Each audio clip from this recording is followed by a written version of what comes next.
Shalom jemaat yang dikasihi oleh Tuhan. Kita patut bersyukur hari ini kita boleh melewati masa puasa dengan pertolongan Tuhan. Sekarang tiba saatnya kita akan kembali datang di hadapan Tuhan.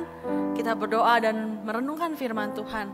Kita mau kembali disegarkan dengan kehadiran Tuhan untuk kita menikmati ibadahnya pada hari ini. Mari saya mengajak jemaat untuk mengambil waktu sejenak di hadapan Tuhan.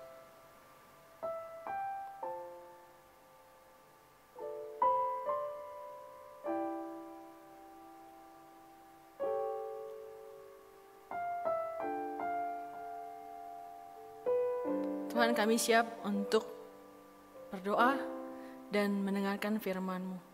Biarlah di masa Prapaskah ini kami terus mengingat ya Tuhan pengorbanan-Mu yang begitu besar atas hidup kami. Dalam nama Tuhan Yesus Kristus kami berdoa. Amin. Saudara, mengapa sampai hari ini kita masih ada? Itu semua karena anugerah Tuhan. Semua karena Tuhan yang baik, yang memberikan kita kesempatan untuk kita hidup, menikmati kebaikannya. Saudara, mari saat ini saya mengajak kita semua untuk menyatakan kebaikan Tuhan dalam hidup kita. Mari dengan sukacita kita pujikan. Sebab Tuhan baik, sebab Tuhan baik, sebab Tuhan baik, anugerahnya kekal selamanya. Sebab Tuhan baik, sebab Tuhan baik, sebab Tuhan baik, sebab Tuhan baik, anugerahnya kekal selamanya. Mari dengan sukacita kita pujikan pujian ini. Sebab Tuhan baik, anugerahnya kekal selama-lamanya.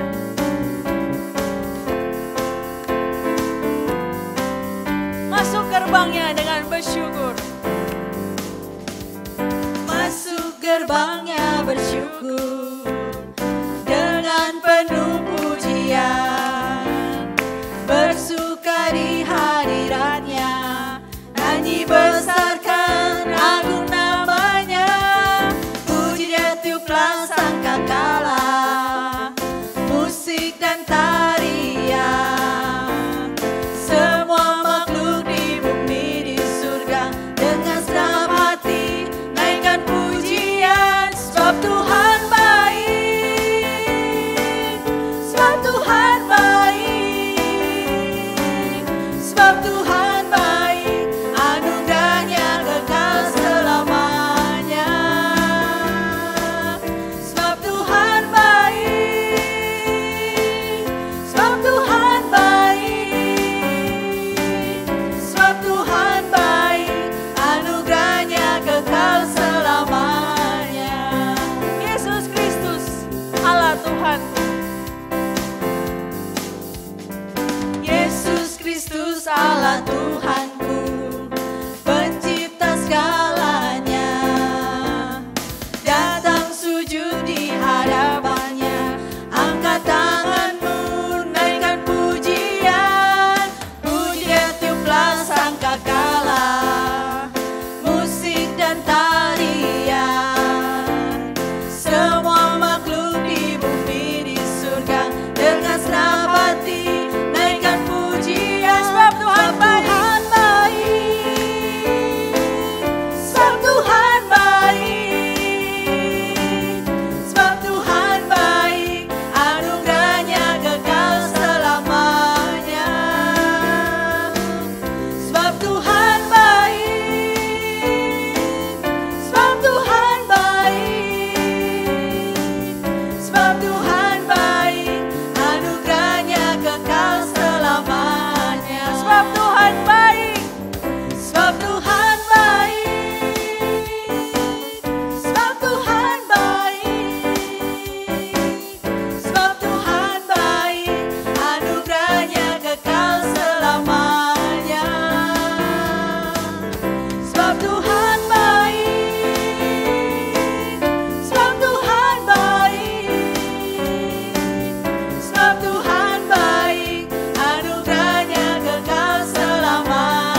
sebab Tuhan baik.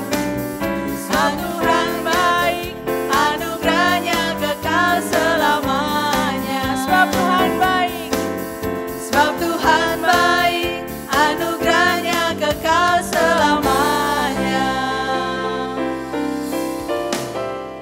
Saudara, amin, sebab Tuhan baik. Mari kita berdoa untuk membuka ibadah kita hari ini.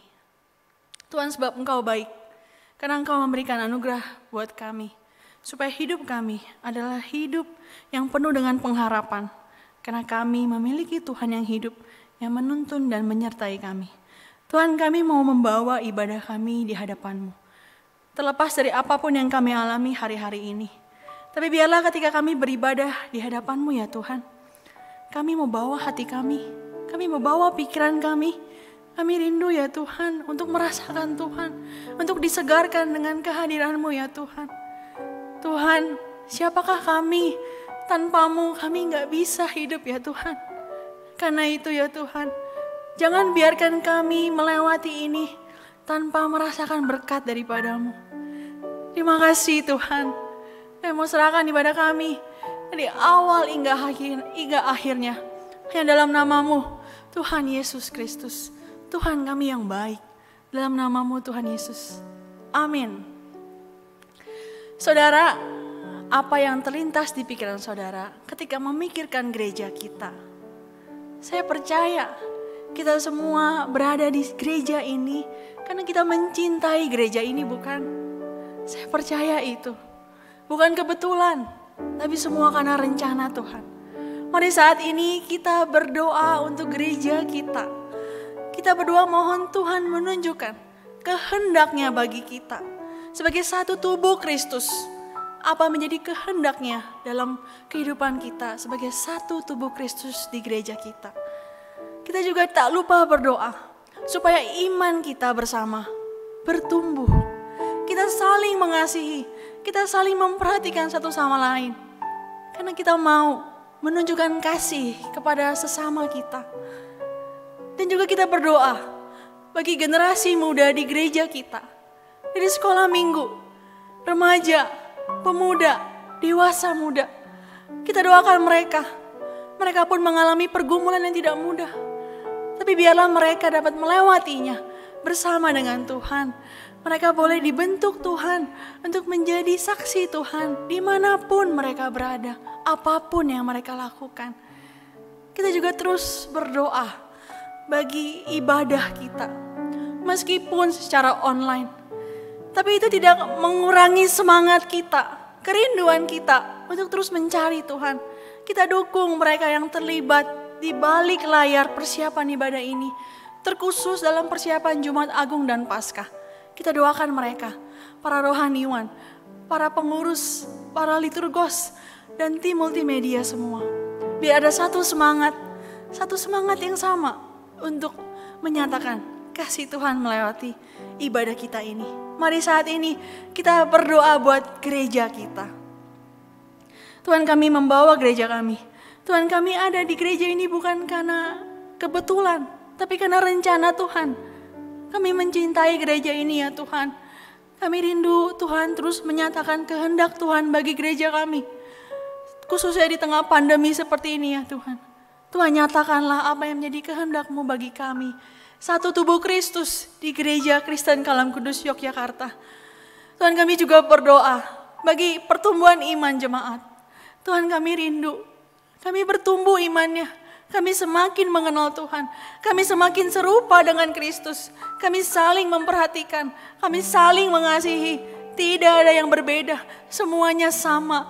Kami mau menunjukkan kasih kami kepada satu sama lain. Karena tolonglah kami ya Tuhan.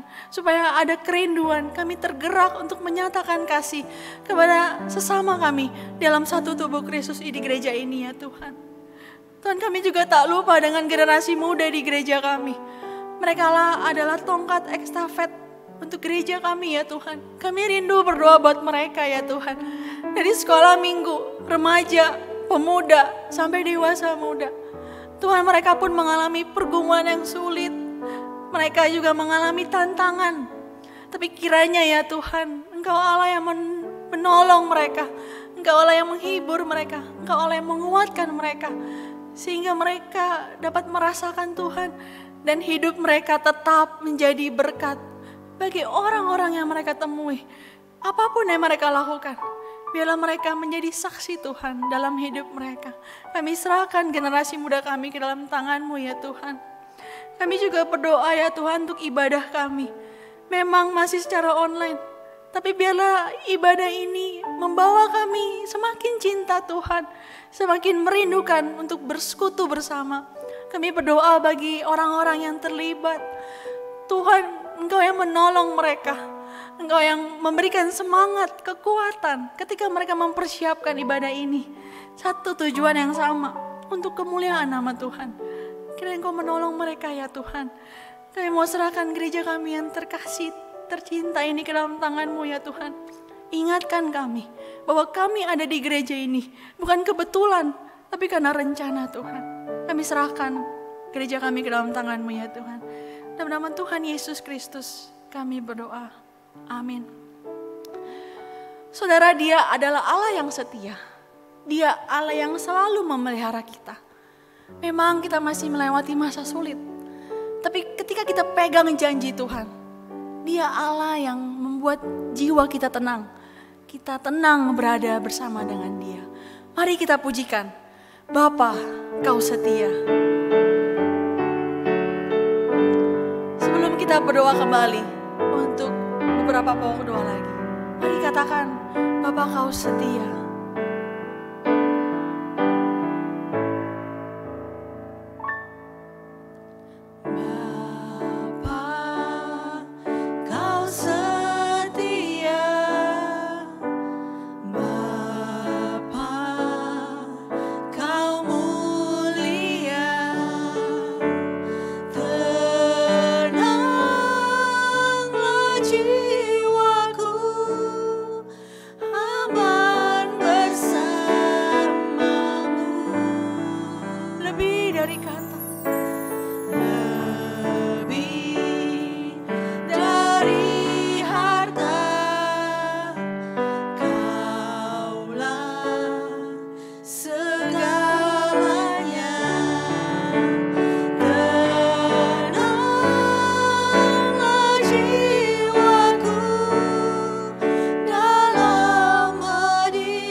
Kau setia, Kau setia, sekali lagi katakan Kau setia Tuhan. Kau setia, Kau mulia, Bapa, Kau setia.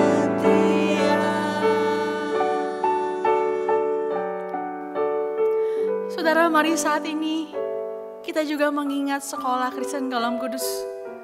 Sekolah kita juga ada karena rencana Tuhan. Tuhan rindu melalui sekolah kita, nama Tuhan diberitakan. Mari saat ini kita berdoa buat yayasan kita. Mungkin saat ini mereka sedang bergumul untuk memikirkan yang terbaik bagi sekolah kita. Kiranya Allah menolong mereka. Kiranya Allah menolong para pemimpin untuk bisa memutuskan yang baik. Tuhan juga menolong bagi para guru-guru. Mungkin mereka rindu untuk bertemu dengan para siswa. Mereka sedang mengalami keletihan. Kiranya Allah Roh Kudus menghibur mereka, terus menguatkan mereka untuk tetap memberikan yang terbaik bagi para siswa. Juga para siswa, kiranya Allah juga menolong mereka. Mungkin mereka juga jenuh, mereka mungkin merasa bosan. Tetapi mari kita berdoa, kiranya mereka boleh melewati masa-masa ini dengan baik. Dan mereka tetap belajar dengan sungguh-sungguh.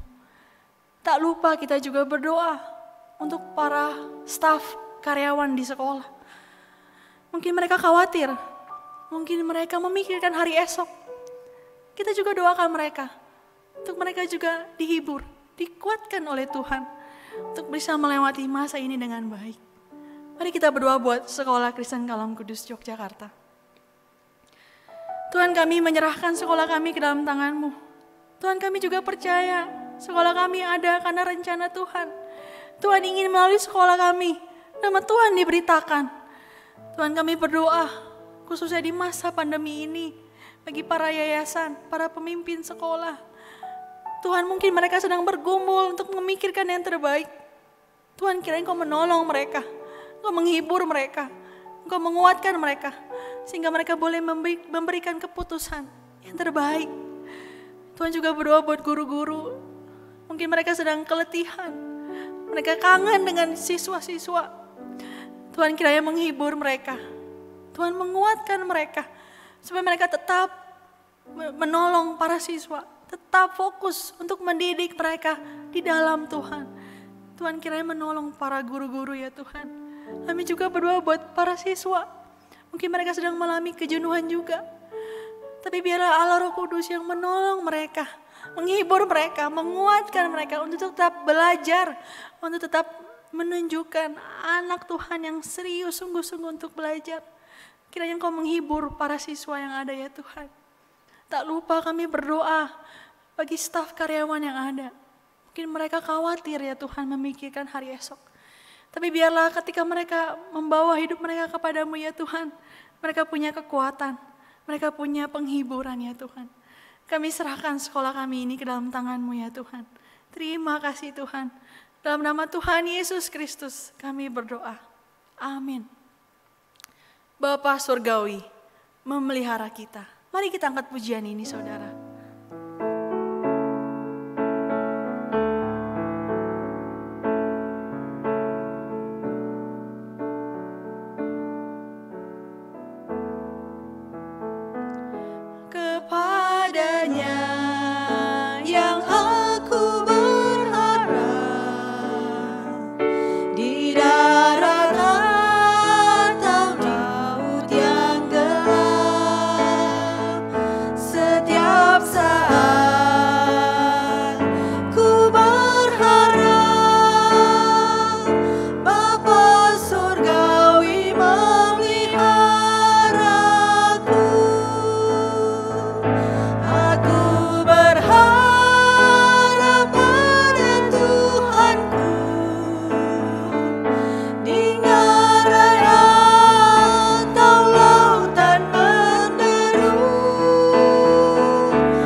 berharap. Aku berharap pada Tuhanku hingga raya atau lautan menderu. Ku tak gentar nyata ingkar Bapa surgawi memeliharaku.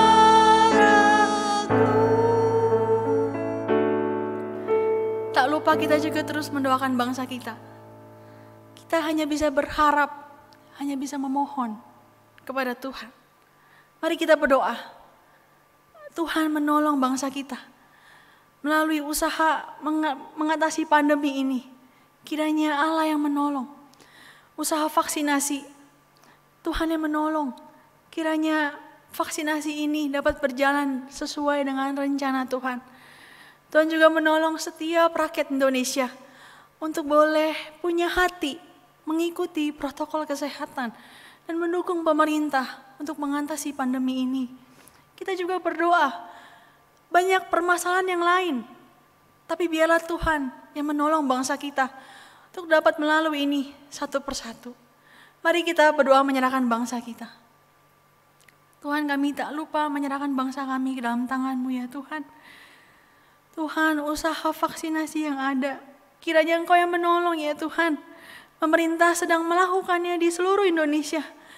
Ya Tuhan, biarlah melalui vaksinasi ini kami dapat melihat hari demi hari pandemi ini dapat dilewati dengan baik. Tuhan, kiranya menolong supaya pemerintah bersama dengan seluruh yang bekerja dapat melakukan yang terbaik. Kami juga berdoa ya Tuhan untuk kami sebagai warga Indonesia, supaya kami punya hati untuk mematuhi protokol kesehatan ya Tuhan, supaya kami juga membantu pemerintah bekerja sama untuk mengatasi pandemi ini bersama ya Tuhan. Namun kami juga tak lupa masih ada permasalahan yang lain terjadi pada bangsa kami.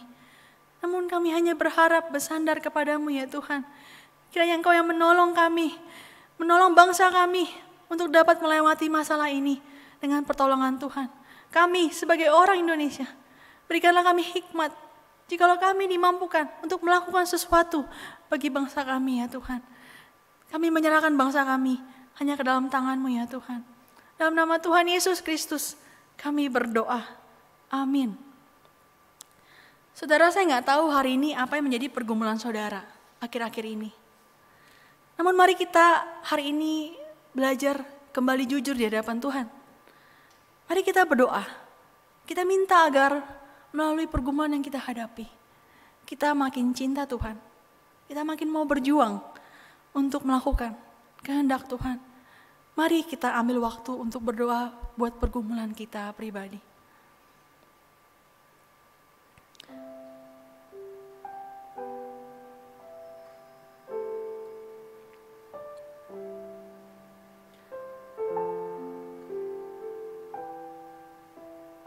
Tuhan, pergumulan kami masih ada ya Tuhan. Tapi kami bersyukur Tuhan tidak pernah meninggalkan kami.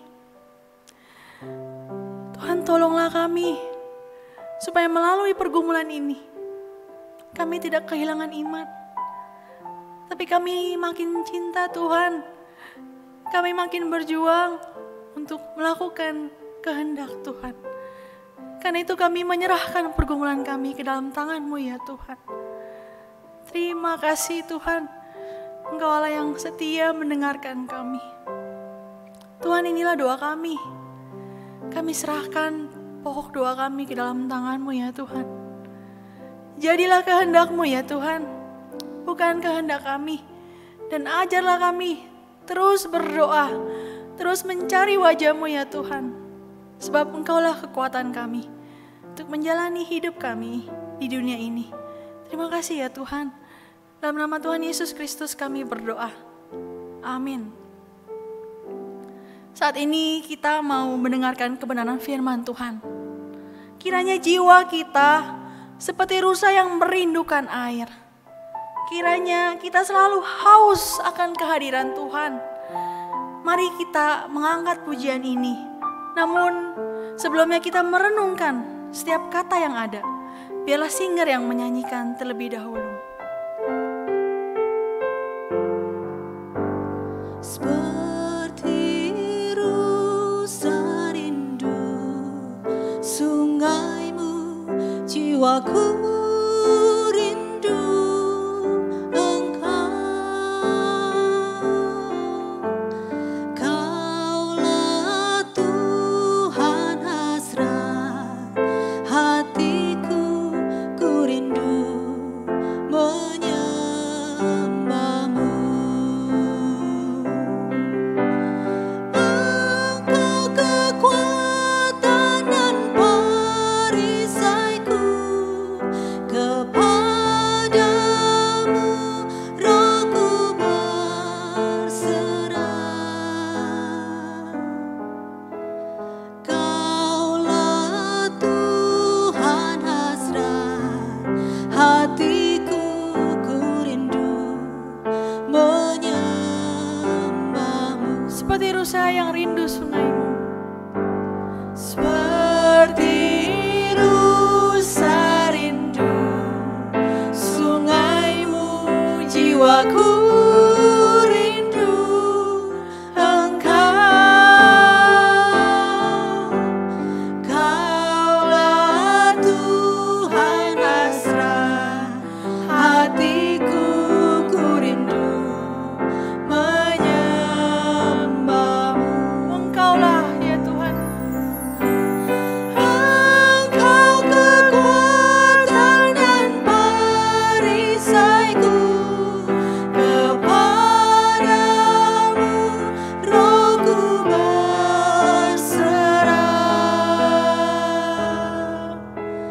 Kaulah Tuhan hasrat hatiku, ku rindu menyembahmu. Yesus, Yesus, Yesus, Yesus, Kau berarti bagiku.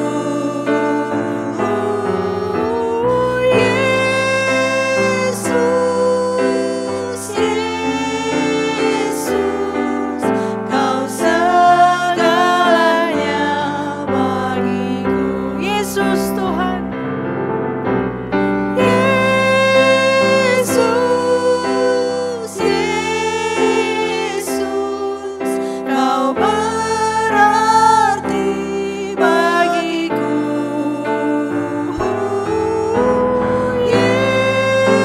Yesus, Yesus, Kau segalanya bagiku. Kau segalanya bagiku. Kau segalanya bagiku. Kau segalanya bagiku Tuhan. Kau segalanya bagiku.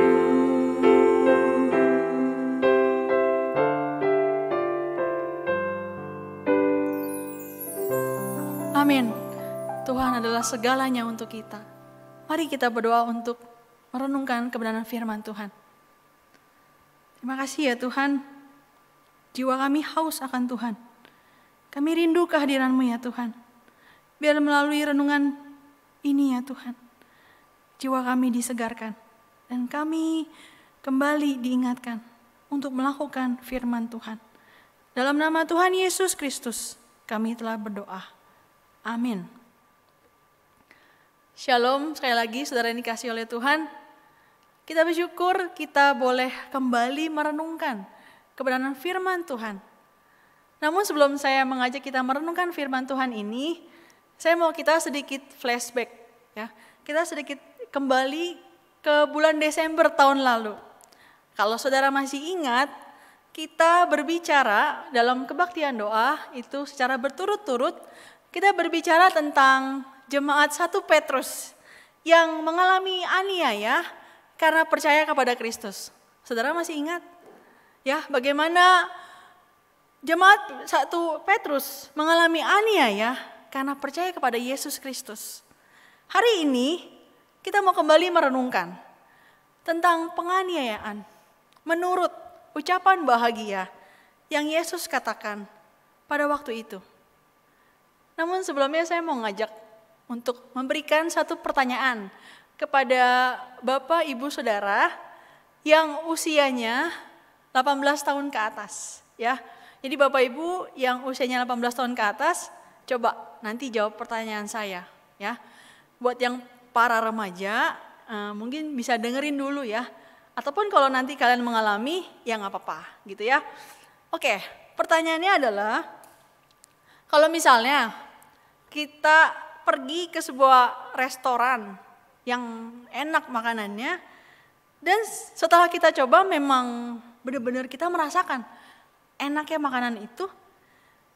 Nah, saya mau tanya nih saudara, kalau dulu itu promosinya dari mana?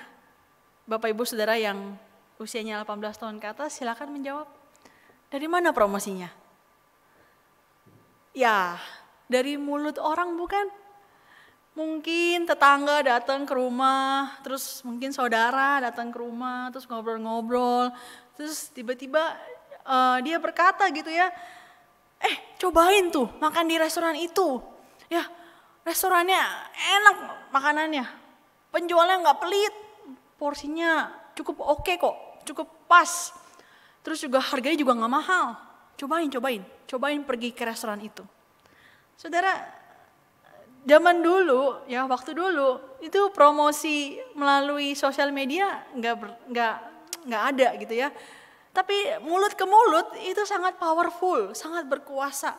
Dan akhirnya restoran itu ya banyak pelanggan karena promosinya dari mulut ke mulut. Nah, pertanyaan berikutnya, kenapa sih saudara dan saya mau mempromosikan restoran itu? Kenapa Bapak Ibu Saudara?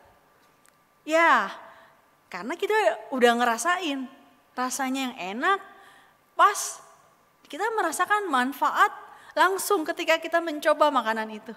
Dan kita mau promosikan, kita mau kasih tahu orang lain karena kita sudah merasakan itu. Kita pengen orang lain merasakan yang sama dengan kita. Yaitu pertanyaan dari saya.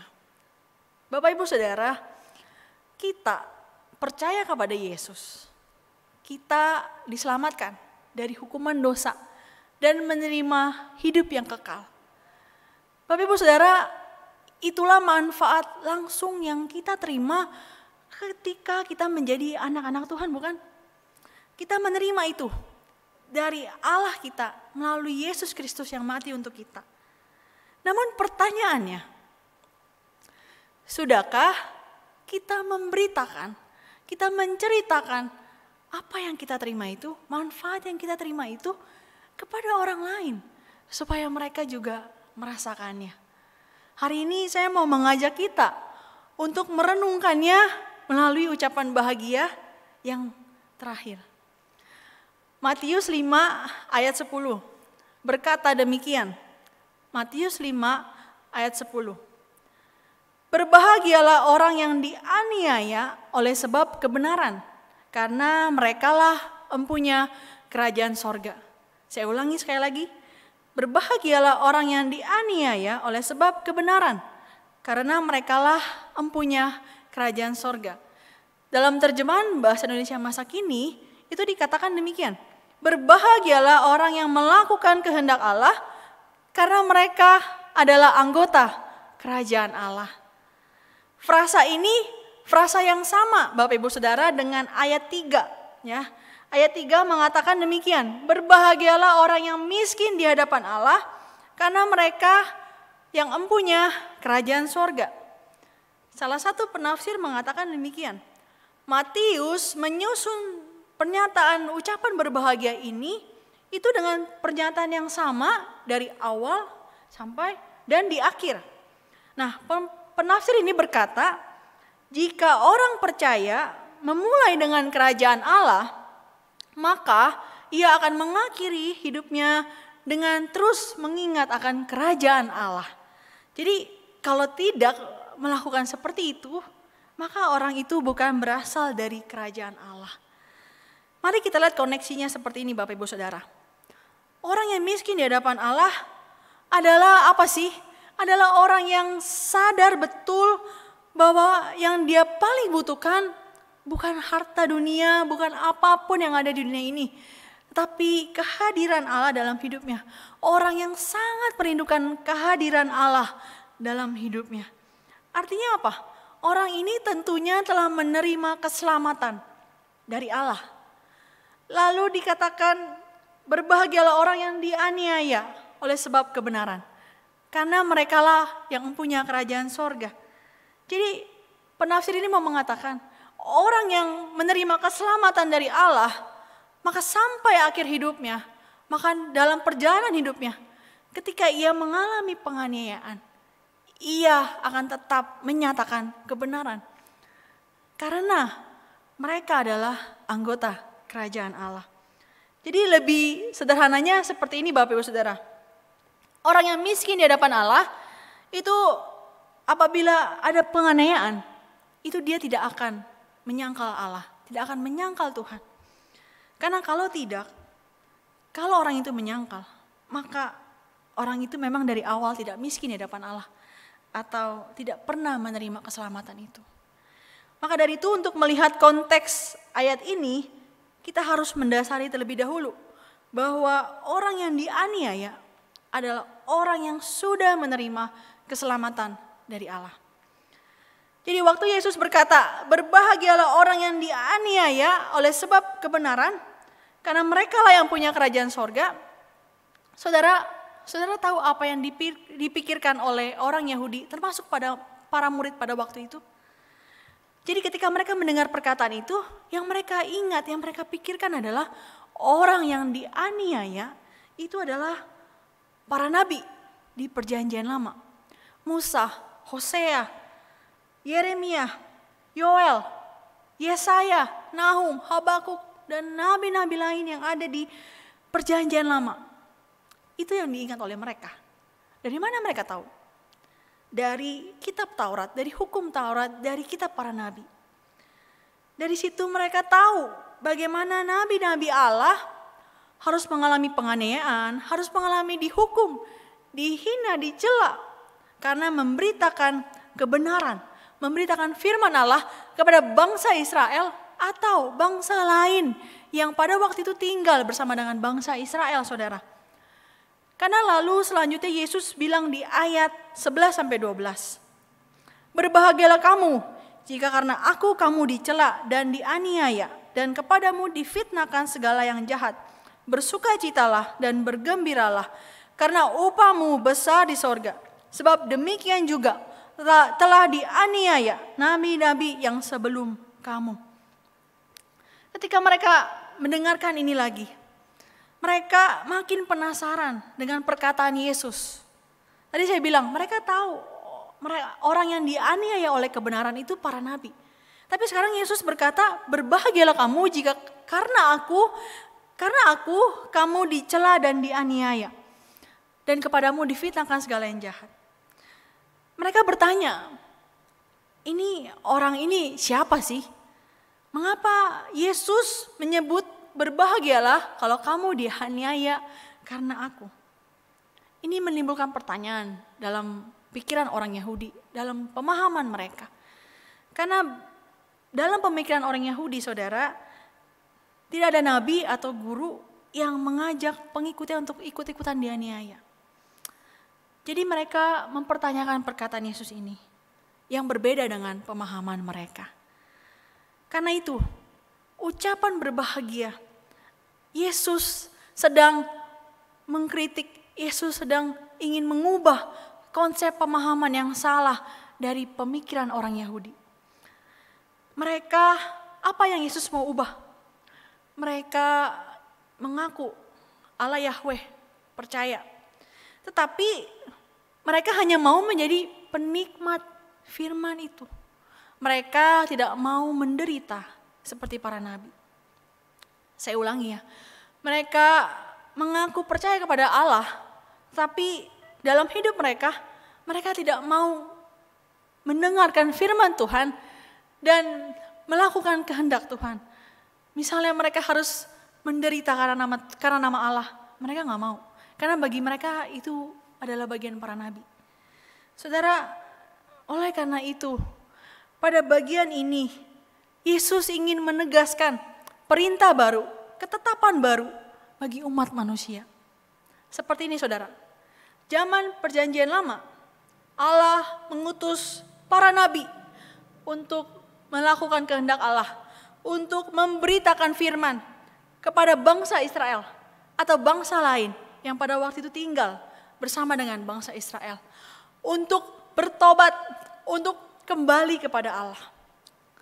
Tetapi sekarang di zaman perjanjian baru, Allah mengutus anaknya sendiri, Yesus Kristus, datang ke dunia untuk memberitakan kehendak Allah, kebenaran Allah, supaya berita keselamatan itu disampaikan. Dan bagi mereka yang percaya kepada Yesus, mereka akan disebut Israel yang baru, murid Kristus. Saudara, dan Israel yang baru ini, murid Kristus ini, diutus oleh Yesus Kristus untuk menjadi saksi Kristus. Seperti Kisah Rasul 1 ayat 8 berkata, kamu akan menjadi saksiku dari Yerusalem, Yudea, Samaria, bahkan sampai ke ujung bumi. Inilah yang Yesus mau ubah dari pemikiran orang Yahudi pada waktu itu. Supaya mereka melihat bahwa sekarang merekalah yang percaya kepada Yesus adalah pemberita kebenaran. Karena Yesus yang menyatakan itu kepada mereka. Saudara, seringkali kita menganggap, mungkin bagi kita pun menganggap pemberita kebenaran itu hanyalah tugas hamba Tuhan. Tapi menurut kebenaran firman Tuhan hari ini, pemberita kebenaran itu bukan hanya tugas hamba Tuhan, saudara. Tetapi bagi setiap kita yang percaya kepada Yesus Kristus, kita adalah pemberita kebenaran, Injil, keselamatan. Bahwa keselamatan hanya ada dalam nama Yesus Kristus. Jadi kitalah sekarang yang mengaku sebagai murid Kristus, Israel yang baru, yang adalah pemberita kebenaran. Saudara, 20 Januari 1999, pada waktu itu diadakan Bible Camp anak muda di salah satu universitas swasta di Ambon, Maluku. Saat camp sudah selesai, para remaja ini akan kembali ke kotanya. Jadi mereka menanti datangnya mobil-mobil yang menjemput mereka untuk mereka kembali ke kotanya masing-masing. Saudara, pada waktu itu ternyata masih kurang mobil yang dipakai untuk membawa mereka kembali ke kotanya. Lalu akhirnya sang pendeta dengan 3 orang pemuda itu memutuskan pergi untuk mencari mobil tambahan supaya mereka bisa kembali ke kota mereka. Namun lama mereka pergi, sang pendeta dan 3 orang pemuda ini tidak kembali lagi. Singkatnya, sang pendeta dan 3 orang pemuda ini dibunuh oleh sekelompok gerombolan orang. Dan sekelompok gerombolan orang ini mendatangi tempat di mana camp itu berlangsung. Apa yang terjadi, saudara? Para remaja bersembunyi.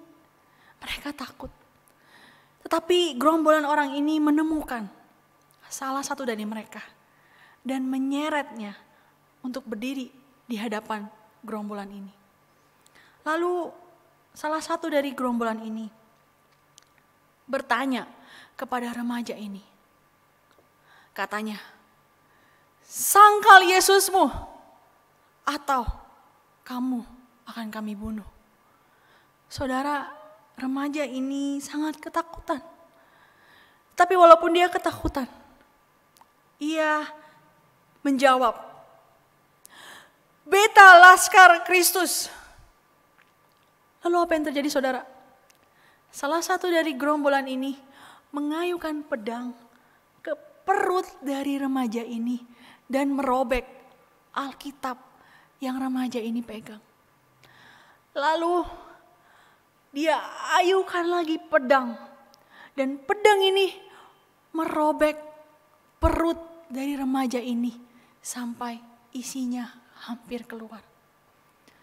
Akhirnya remaja ini mati di tangan mereka. Setelah 4 hari kemudian, jenazah remaja ini baru ditemukan oleh ayah dan ibunya.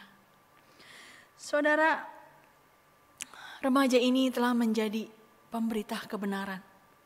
Ketika ia menghadapi penganiayaan, ia tetap menyatakan Kristus. Karena ketika dia di akhir hidupnya, ketika pedang itu diayukan untuk mengenai perutnya, apa yang dia katakan? Yesus.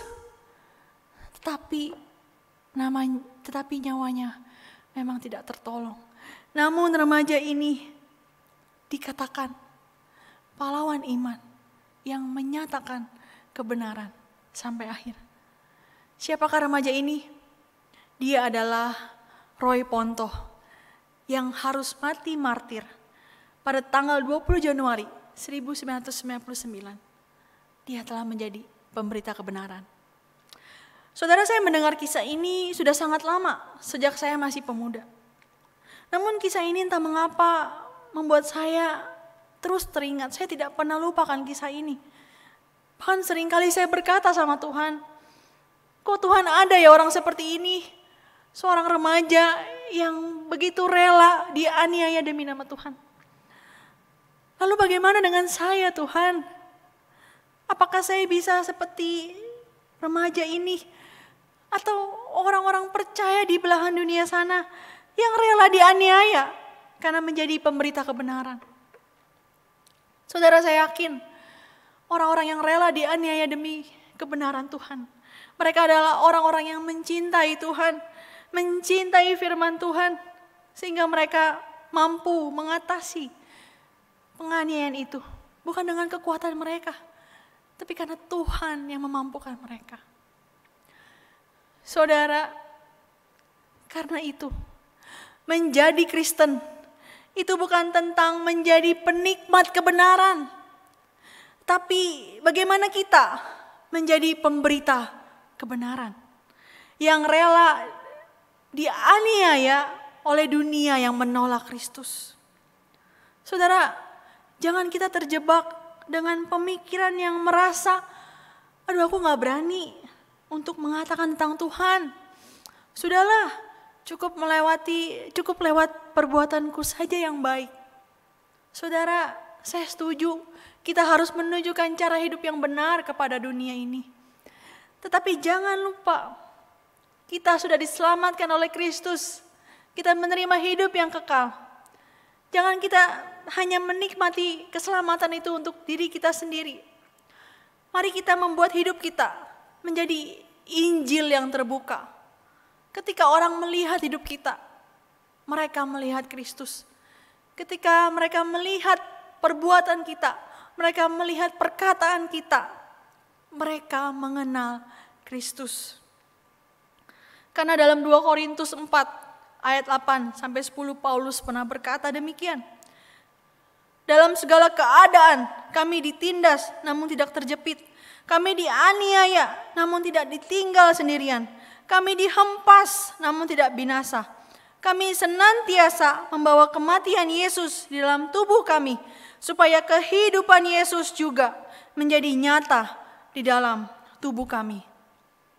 Saudara, sebagai penutup, saudara, penganiayaan dan penindasan ada untuk menguji iman kita.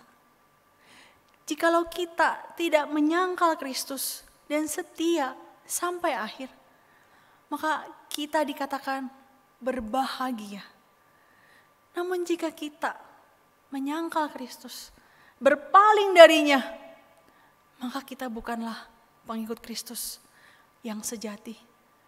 Saudara, karena itu, mari cintailah firman-Nya, lakukanlah firman-Nya, dan jadilah pemberita kebenaran melalui cara hidupmu, melalui perkataanmu. Sehingga ketika engkau dan saya harus mungkin mengalami penganiayaan, kita akan didapati orang yang berbahagia. Karena Yesus berkata, berbahagialah kamu karena engkau dianiaya oleh karena aku. Sebab engkau adalah anggota kerajaan Allah. Kiranya Tuhan menolong kita.